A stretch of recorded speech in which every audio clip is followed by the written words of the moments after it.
I grew up in the northeast side of San Antonio, off I-35 in Redmond, maybe like 3 or 4 miles down the street from here. And,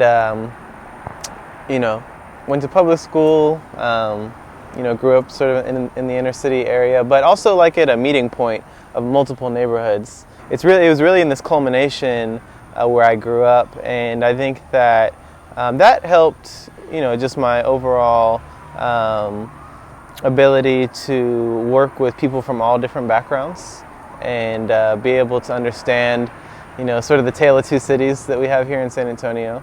And then my initial connection to nature, not necessarily plants, I'd have to give credit to my mom who worked with livestock in urban agriculture, horses, goats, chickens, so I was on a farm from a young age, at a very young age. I remember one year for like show and tell, I think we brought some horses to school, right? It wasn't really until I got much older, until I was about 21, 22, that I started appreciating earth and plant and understanding the interactions between humans and the planet, that I really started to go more into this route as a career. Again, I went to school here in San Antonio through the public school system, and then I went to college here in San Antonio as well. I wanted to be in sports. I played football, track, so Incarnate Word was starting a football team, and I didn't live that far from it, so it just made sense. And so I went there, and I was studying to go into the healthcare more, pre-med biology. And so that's really where I got my formal science background. I ended up graduating with a degree in biochemistry and chemistry. But even then, it was at the very end of my program that I really started to get into plants. So when it was, it didn't look like I was going to med school, I didn't get accepted. So, how can I still help heal people, right? How can I still make myself healthy? And there's a quote from Hippocrates, the founder of medicine, that says, "Let food be thy medicine, and medicine be thy food." And so that really hit me. I was like, well, you know what? If the guy who started Western medicine saying food is medicine, then really the best option for me is to learn about food, right? And we had a nutrition program at Incarnate Word. So I started taking all these nutrition classes. But then I was like, you know what? The best nutritionist would probably be a farmer, right? Who knows exactly the nutrients that are going into the food, because you are providing the minerals, right? And so I decided that I needed to learn how to grow food, right? Because I had no clue how to grow food. And so that's what got me down the rabbit hole of wanting to learn about botany and plant sciences and urban agriculture. And my university helped me start a garden on campus. We started a garden on campus. First, I started one at my house. I was like, okay, let me test this out. So 10 years ago, all this was happening 10 years ago. I started working for the landscaping department at Incarnate Word in January 2012, right? So December of 2011, I applied.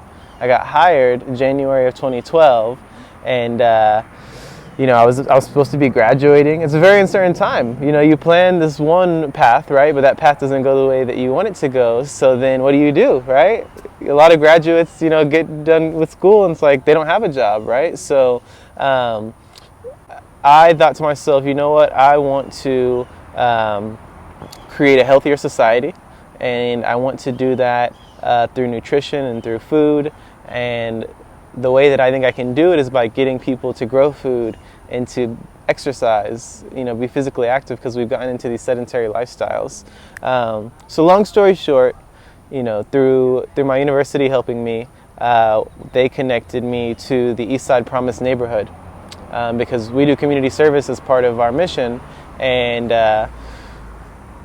I told them where I lived in District 2, the Northeast Side, I want to serve in that area, and this was the closest space to my neighborhood, which made a lot of sense, as well as, being in downtown San Antonio, because yes, we're on the east side, but we're also downtown. We're also not too far from the Pearl.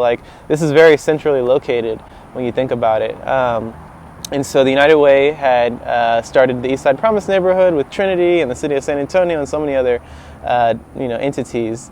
And so that's really how I started more community gardening. First at Incarnate Word, and then with the EPN at Ella Austin, and then it sort of just little by little expanded because there was a gap. There still is a gap that, we are trying our best in doing an okay job increasing awareness and educating people. But yeah, and so the final step of that is while I was in this process of as a college student, volunteering, working with the Eastside Promise neighborhood in Incarnate Word, I began the process of starting a nonprofit.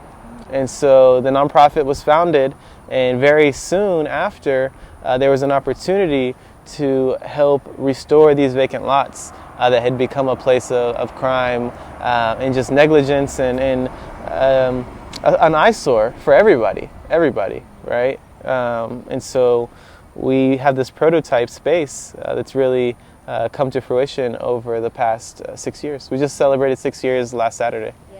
Well, I think that Gardopia introduces people to nature at a microcosm, right? You said it earlier, when we think of nature, we think of like mountains, oceans, and then you go downtown to San Antonio's little river walk, right? It's like, not so impressive. But I love San Antonio, I'm from here. But that being said, creating these green spaces right in the heart of the city, right? Pocket parks all over.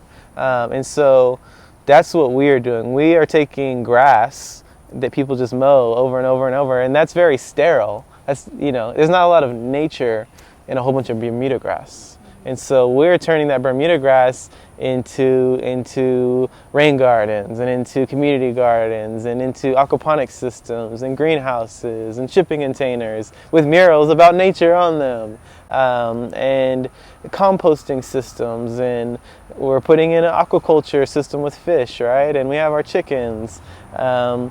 This is a different kind of nature, right? So agriculture is the taming or the domestication of plants and animals for human use, right? And so it's a great way where you have humans and nature coming together, right?